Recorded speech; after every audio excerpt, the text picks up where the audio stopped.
Good morning, Mr. Cisco. How are you today? Good morning, everybody. How are you? I just got back from the weekend visiting my brother and some family, and had a really good time. We went to Laguna Seca at Car Week at Monterey Car Week and watched the vintage races on Friday and Saturday, and go to some of the car show stuff, and I think they had the auction over there. And then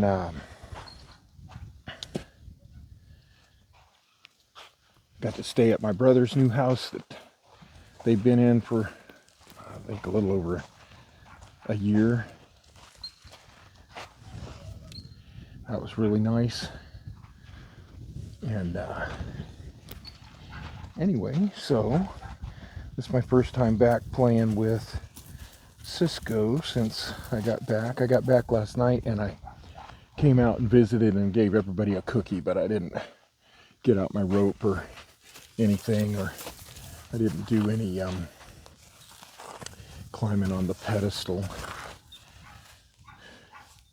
So anyway, here we are. So I hope you guys all had a good weekend.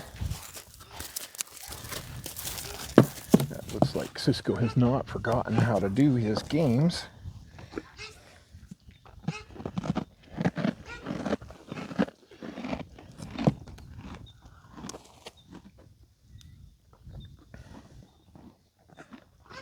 I don't know if any of you guys have ever been to the Laguna Seca racetrack, but if you have a chance, if you like cars at all, it's one of those iconic tracks that's probably got more elevation gain and loss than any other track, at least in America. And it's just neat. It's got so much history there, and that famous corkscrew, if you get a chance to go up and watch the races from there, you get to watch them, and those cars drop like, I think it's 5 stories from the top of the corkscrew to the bottom of the corkscrew, and then they're on down the hill.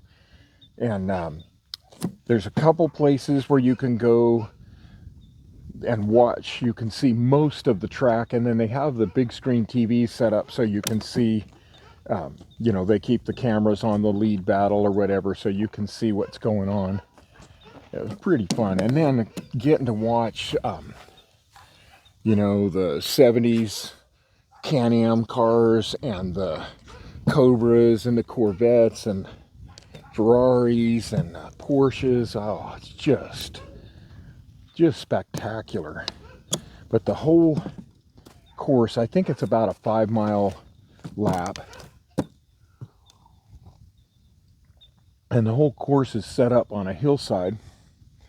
And so if you want to go walk, you can walk all over the track. You can follow the whole inside or the whole outside. There's a few places that you can't get next to, but there's bridges, and you can get one side of the track or the other. And then they had shuttles, but the way we ended up doing it, we took the shuttle up the hill to the top once.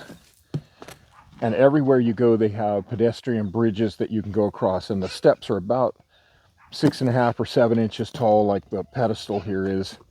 I must have done 4,000 steps. And,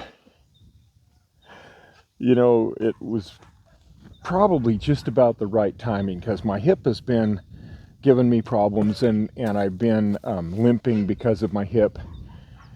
But the joint itself seems to be really in good shape now. It's just getting the muscles strengthened up. And my hip feels better today. This is Monday, after climbing all those stairs on Friday and Saturday and then sitting in the car all day yesterday. But it feels better today than it has in months, even year. And so I'm really pleased about all that. And I'm thinking I'm going to have to start hiking. I need to find somebody to go hiking with a little bit that won't just leave me in the dust. But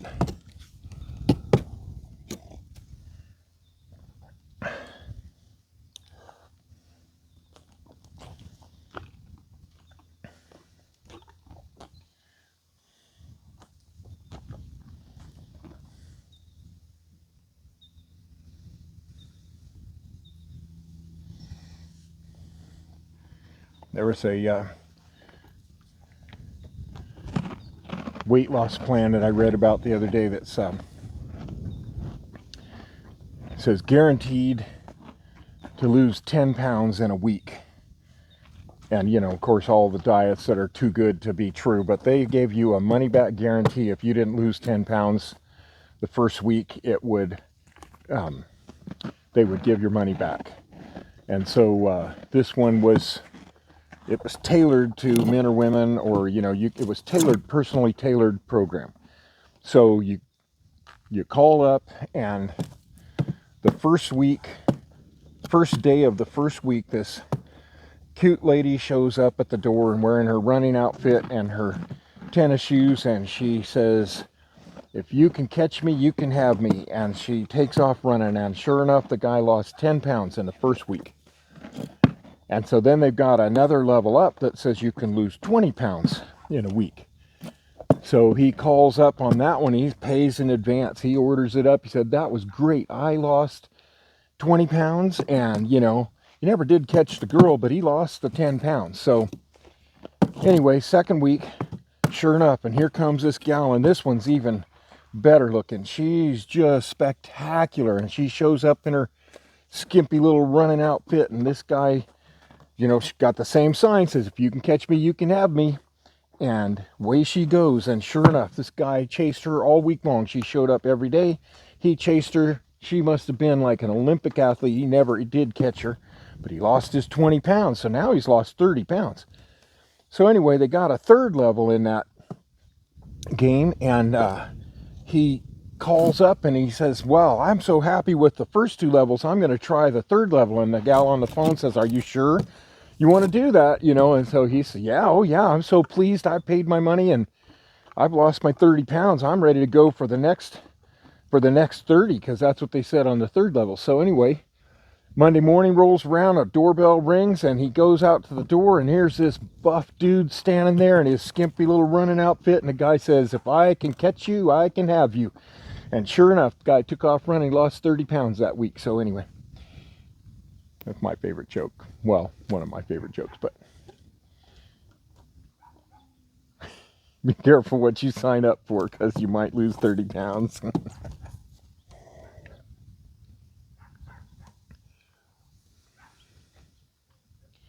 Anyway, Cisco does not seem to have lost weight while I was gone, and he does not seem to have forgotten about the rope and the scratching and all that stuff, and he's still ready to get his cookies. And my coffee cup is now empty, so I think I will go ahead and give him some more cookies, and then I'm going to go finish my chores and get started on my day and start working out my hiking plans. I don't live very far from Mountain High, so I might go up there and see. I think Pacific Crest Trail runs through there. I might try to do that once a week or something. But there's some good ground I can hike around here. Not very fun just walking around the ranch, but at least when I do that, I push the wheelbarrow, so that helps. But anyways, I hope you all have a great day. Hope you all enjoy your adventure. Thank you for watching my video.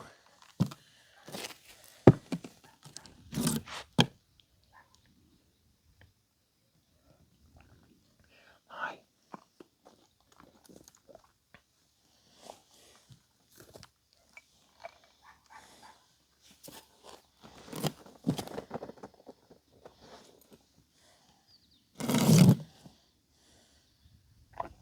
All right. We're going to start teaching Cisco to reach through the loop to get the cookie. Eventually what I want him to do is to be able to put his head, I'll hold the loop out and I'll have him put his head through the loop and take it off until he's okay with that.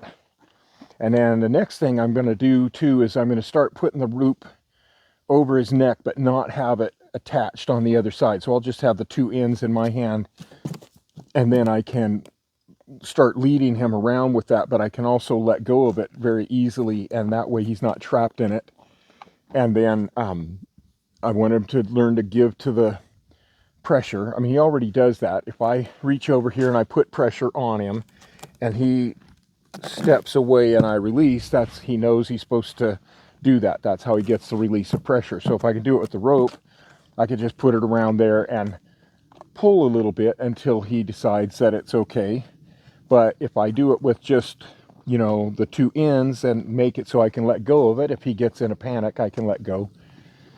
But generally, if I go slow enough and teach him the little boundaries ahead of time, then I don't want to get in that panic situation. I would just as soon take my time and let him understand it.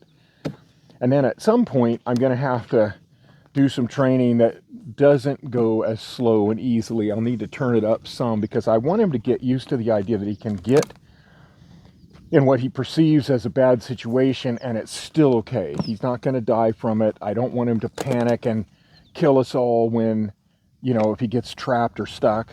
And I'd like to be able to put the rope around his leg and lead him by that so that he gets the idea in case he ever got tangled in some wire or something like that. I don't want that to become a panic. And Pat always says that horses are full throttle panicaholics, you know, and problem is they don't, if they're in a trap, they think they need to blow through it, and most of them don't stop and think it out. So that's how they end up hurting themselves pretty bad, or can. But I've had my horses in the past because I taught them all to lead by their leg and stuff like that. I had my Bucky was one of my horses that he got tangled up in some wire, and it was barbed wire. It cut him pretty good, but he stood there and waited for me to come and untangle him. You know, he figured out right away, oh, I can't get out of this, and that Dad would come and help. So that's what I'm hoping for with Cisco. And since we're getting so much better and I'm not so bad anymore, I got a chance of that happening, and I'll just take my time until it gets here. Right now he's in a contained environment that doesn't really have any dangers. I mean, he could find a way, I'm sure, because horses can. But anyway, that's what we're working on. Yeah, it's good to be back. It's good to see you. All right, let me get you guys going. Get some chores done. Thanks for watching, guys. Hope you enjoy your day. And tell the ones you love that you love them. I did this weekend.